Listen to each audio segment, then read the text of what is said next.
Hello guys, welcome back. This is David's prop class, stick/prop class, and we have a very interesting a mix of people here today, so fantastic. Okay, so what we're going to do is we're going to walk down some basic dynamics of being on the stick and dealing with prop bets, and we're going to go over the types of bets. Is this in there or is this out? This is out? This is in. This is in? Because we don't want anybody, this is top secret. This is top secret educational manual, and we don't want to share this with anybody ever. Well, you're sharing it with the world right now. Oh, the whole world taking pictures? Oh, yeah, never mind. Okay, is it still on there? Everyone's taking screenshots. They're literally pausing right there. Okay, here it is. Is it off camera now? No. How wide is this thing? Holy crap! You're so in. Is it really? It's out now? Not yet. Like really? It's that wide? Okay. All right, so let's go over some basic stuff on how to be an effective, productive stick person. Yeah. And so the first thing is we're gonna deal with the props, but remember, your first and most important thing that you do on the stick is to watch the dice. All right. So you take props and set prop bets and set up prop bets when the dice are in the middle. Okay. You can book a bet when the dice are out. Okay. So let's say, for example, all right, you're pushing the dice and someone's throwing it in.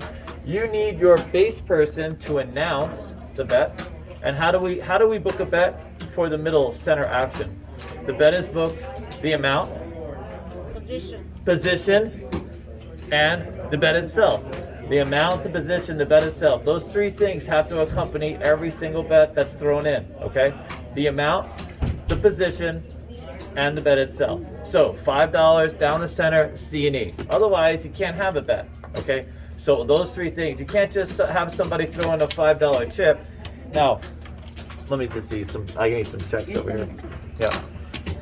So let me just say this. This is a verbal game to begin with. It's hard for surveillance to track this game, so a lot of times they don't.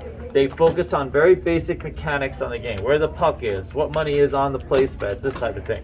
If someone is just throwing in the bet, they looking down on this game, you have no idea what it is, okay? What they're hoping is that the supervisors are hearing what's going on.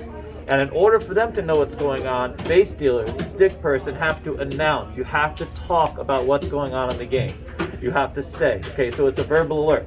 If someone just throws in a $5, I won't say what casino this happened at, but there was a big story a couple years ago about a casino where the crap dealers were booking bets, whatever hit. Someone would throw in the bet, and whatever hit, whatever rolled the next roll, that was the bet.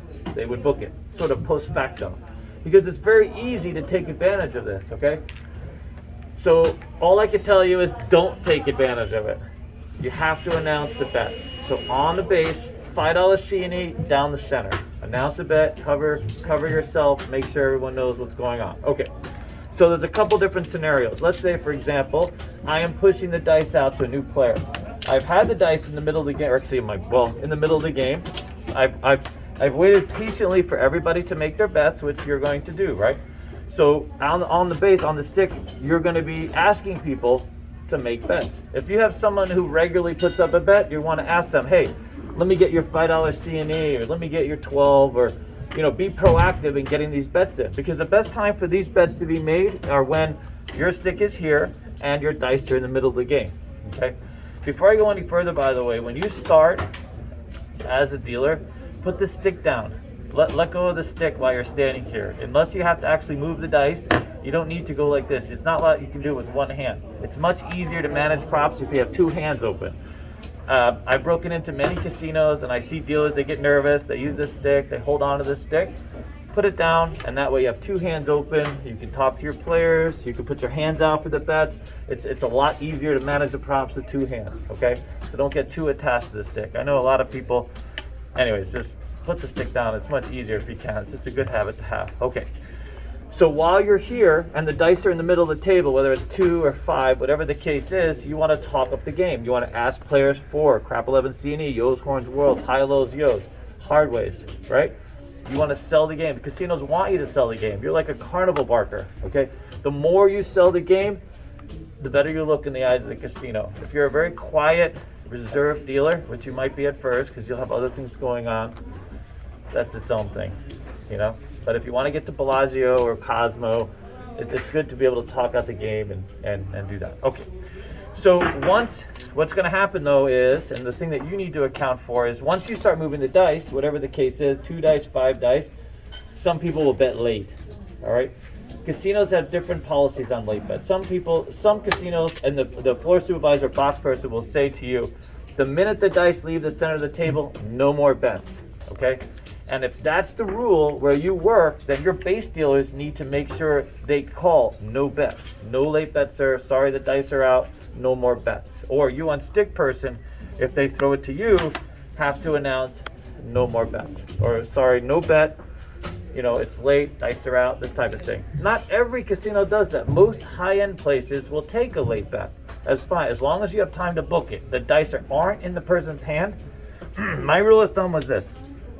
As long as I could book the whole bet and maybe even set it up and the person did not have the dice in the hand, I was willing to book it. Unless my casino had a specific policy about no late bets. There are casinos that will say the minute the dice are out, no more bets, no late bets, okay? But again, so you need to know what this is. Any questions about that specifically yet? No? Okay. So once you push the dice and someone throws in the bets, you have to count on your base people to book the bet accurately. $5 C&E, down the center, bet, okay? Now, the hardest part of this is if it comes in from the side that you're not pushing the dice, because remember, you're focused on the dice, right? You have your number one priority as a stick person is always on the dice. If a bet comes in from the other side, you have to hear it. You have to hear it and book the bet. Everything I tell you comes with the caveat of when you get experience and you work in a higher tier casino, the rules seem to lessen. They get more lax. It's much easier, okay? I will tell you that. It's not so structured, it's not so refined. I'm teaching you best practices. I can't make allowances for lazy dealers or lack of supervision or whatever else is going on. You follow? I'm giving you the best practices, so no matter where you go, you can pass an audition and do the right thing, okay? Now, if you're passing the dice, your focus is on the dice. You can't look that way. You can't look the opposite way. You can't see what's going on the opposite table.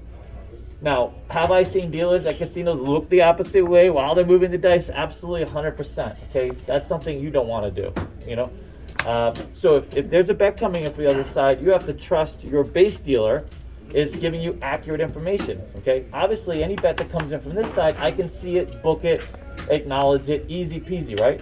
But if it's $5 or $10 or quarters coming in from the other side, I can't see it. I don't know what's going on. I have to rely on my base dealer to tell me accurate information, okay? So in that sense, I want to stay ahead of this as much as possible. I want to trust that dealer, make sure I hear what they say. If I don't hear exactly what they say and I can't double book it, it's no bet. If I have any confusion whatsoever on the stick, just no bet. I'll get to you next time. Sorry, the dice are out, okay? Don't be afraid, by the way. You're the stick person, okay? Have presence on the game. If you don't understand something, just say no bet. You know, you can be nice about it. Just say no bet, sorry, I couldn't understand what you were saying. But make sure when you say no bet, it's loud and clear. So there's no expectation of a win or a loss. The worst thing you can do